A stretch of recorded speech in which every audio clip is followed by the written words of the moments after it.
Hi everyone! I have put together a summary of part 1 of the Spirit's book by Allan Kardec, focused on first causes.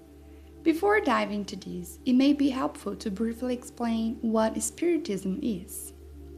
Spiritism is a doctrine with philosophical, scientific, and spiritual concepts that seeks to understand the nature, origin, and destiny of spirits, as well as their relationship with the material world.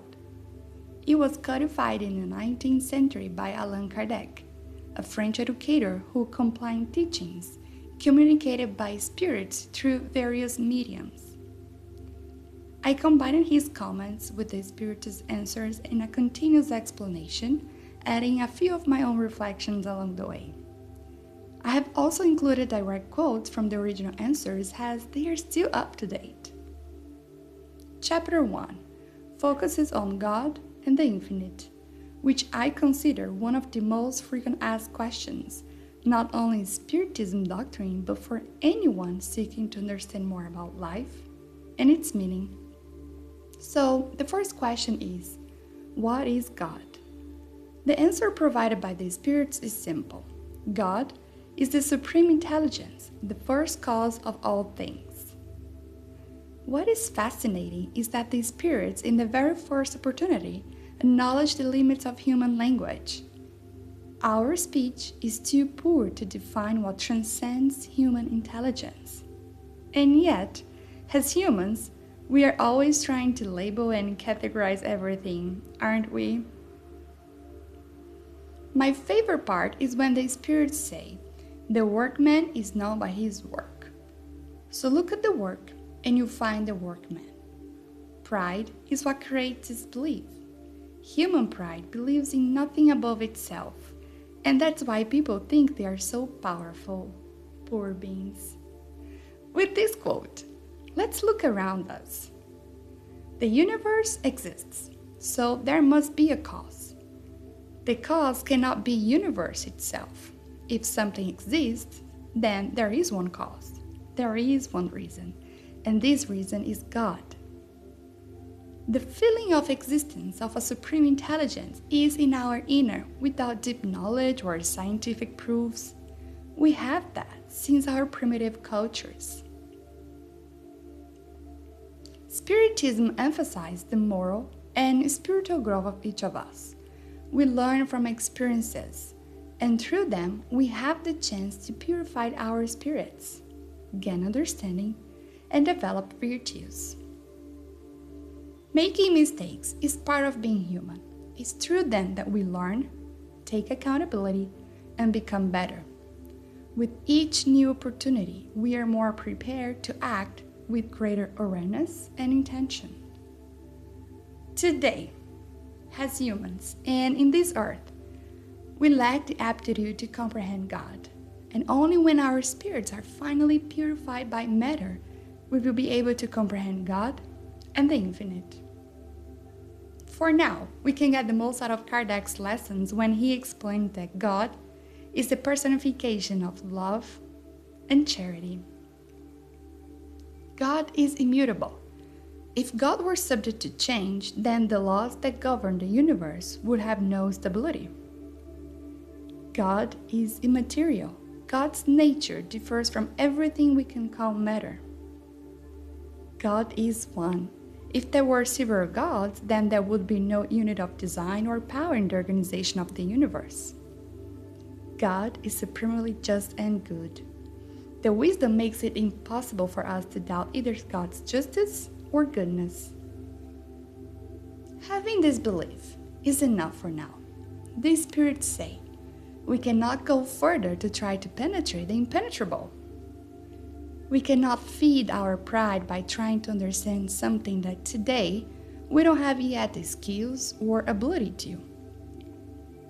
A wise recommendation from the Spirits is that we should spend more time studying ourselves. They say, study your own imperfections in order to get rid of them. It is actually only by overcoming our imperfections that we can elevate our spirit. And once ready, we will gain a sense of the divine.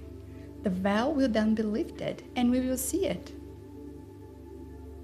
There are some theories that we are part of God, like the pantheism doctrine. When reading Kardec's comments, we understand that pantheism contradicts the most essential divine properties by confusing the creator with the creature. Going into chapter 2, the universe is made of fundamental elements, matter and spirit, and above all is God. Between matter and spirit, there is also the universal fluid. When we talk about matter, we include both what we can see and what we can't. Some forms of matter are so subtle that we still describe them simply as fluid. Spirit, on the other hand, is the intelligent principle of the universe. It's the source of life and what gives direction to matter. While spirit and matter are distinct, they need to come together for matter to become intelligent.